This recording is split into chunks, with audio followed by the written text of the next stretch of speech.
चलिए आज बात करते हैं एनसीईआरटी क्लास 10 का चैप्टर 5 जिसका नाम है अरिथमेटिक प्रोग्रेशन। इस चैप्टर को ना एकदम बेसिक से समझते हैं और एक एक फॉर्मूला पे डिस्कस करके आपको पूरा कॉन्सेप्ट दे देंगे। आपको हर टाइप का क्वेश्चन करा देंगे, ठीक है। तो सबसे पहले अरिथमेटिक प्रोग्रेशन कहते किसको है?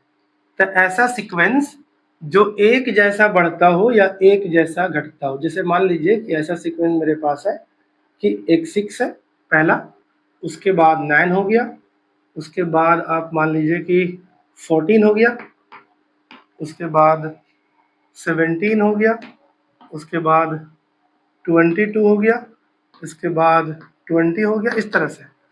दूसरा जो सीक्वेंस है वो मान लीजिए 4 है, 8 है, 12 है, 16 है, 20 है, इस तरह से। या ऐसे भी हो सकता है कि मान लीजिए हम 8 से शुरू किए और 4 घट रहे, तो 0 है, -4 है, -8 है, -12 है, इस तरह से। तो बात यह ना कि इसका अगर आप मतलब गैप देखोगे तो शुरू में तो 3 बढ़ा, फिर 5 बढ़ गया, तो ये इसको हम लोग इस सीक्वेंस को एपी नहीं बोलेंगे। इसमें देखो 4 से 4 8, फिर 4 12, फिर 4 16, फिर 4 20, इसका मतलब ये एक जैसा बढ़ रहा है, तो ये मेरा एपी है। फिर इसको अगर देखा जाए तो 8 है, उसके में 4 घट गया तो 4 हो गया, फिर 4 घट गया तो 0, फिर 4 घट गया तो -4, फिर 4 घट गया तो -8, -12, इस तरह से। तो ये भी एक ही जैसा घट रहा है। तो मतलब ऐसा सीक्वेंस जो एक जैसा बढ़ता हो या एक जैसा घटता हो उसको हम लोग एपी बोलते हैं। मतलब ये दोनों को हम लोग एपी बोलेंगे। ये दोनों जो सीक्वेंस था वो हम कह सकते हैं कि ये अरिथमेटिक प्रोग्रेशन था, ठीक है। तो हम लोग पूरे चैप्टर में जो बात करेंगे वो इस तरह के सीक्वेंस का बात करेंगे जो एक जैसा बढ़ेगा या एक जैसा घटेगा, ठीक है। तो इसमें दो तीन टाइप का क्वेश्चन रहता है। तो पहला टाइप का जो क्वेश्चन है उसमें हम डिस्कस करते हैं, ठीक है। पहला टाइप में इस तरह से क्वेश्चन दे सकता है कि मान लीजिए कि आपके पास एक एपी है, मान लेते हैं कि टाइप 1 का डिस्कस कर रहे हैं हम लोग। तो मान लीजिए कि आपके पास एक एपी है, ठीक। एपी कैसा है? जैसे मान लीजिए 6 है, उसके बाद 10 है, उसके बाद 14 है, उसके बाद 18 है, इस तरह से दिया हुआ है। आपसे पूछेगा फर्स्ट टर्म बताइए, क्या बताइए? First term. फर्स्ट टर्म का मतलब ए, तो बताइए इस एपी का पहला टर्म कौन हुआ? 6। उसके बाद आपसे पूछेगा कॉमन डिफरेंस, क्या पूछेगा? वो डिफरेंस बताइए जो सब जगह कॉमन है। सब जगह कॉमन है मतलब यहाँ भी वही डिफरेंस, यहाँ भी वही डिफरेंस, यहाँ भी वही डिफरेंस। इस सीक्वेंस में कहीं भी देख लेंगे इस एपी में तो वही डिफरेंस मिलेगा। तो मतलब कोई भी दो कंसेक्यूटिव टर्म्स के बीच वाला गैप को ही बोलते हैं कॉमन डिफरेंस। तो अगर हम कह दें कि A2 में से A1 को घटा देंगे तब मिल जाएगा, मतलब A2 ये हो गया, A1 ये।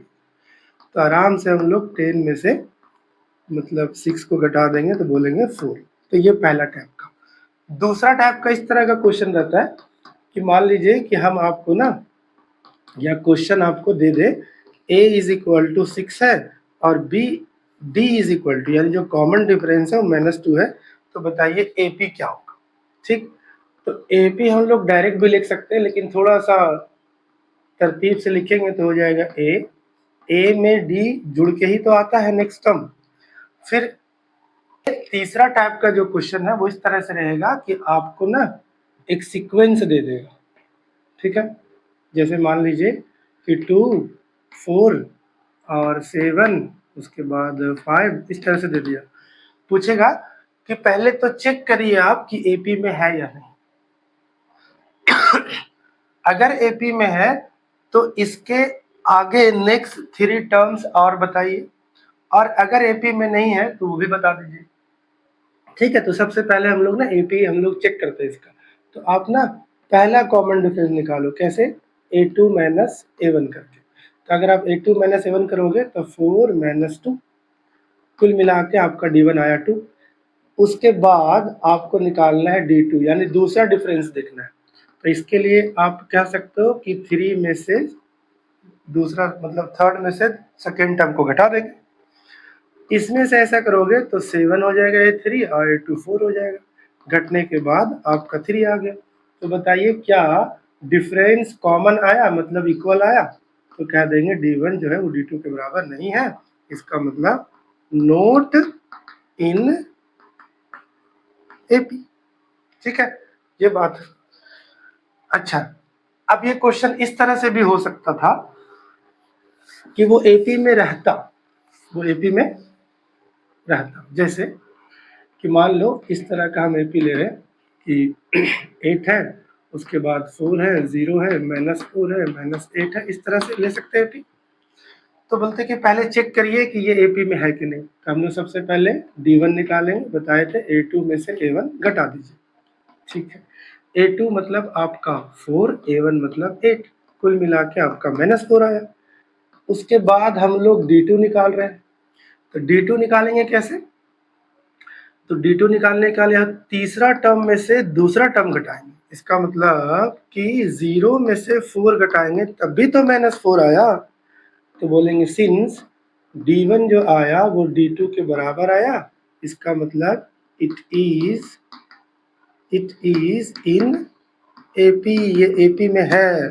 तो अब जो क्वेश्चन बोल रहा है कि इसके नेक्स्ट 3 टर्म बताइए, तो बताइए ये क्या है? A1 है, A2 है, मतलब ये A है, A प्लस D है, A प्लस 2D है, A प्लस 3D है, A प्लस 4D तक तो दिया हुआ है। इसका मतलब हमसे पूछ रहा है A प्लस 5D, ये पूछ रहा है। फिर हमसे पूछ रहा है A प्लस 6D और हमसे पूछ रहा है A plus 7D। Next 3 terms पूछा, बस हम लोग को बैठा देना। A तो पता ही है आपको 8, और D तो सेम आया, तो कहीं से भी D ले लीजिए, -4।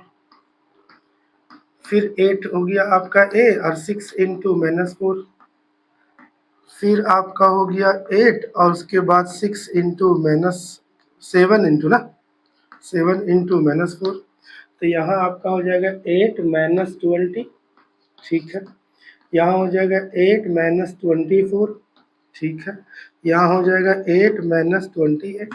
तो आपका यहाँ से आएगा -12, यहाँ से आएगा -16 और यहाँ से आएगा -20।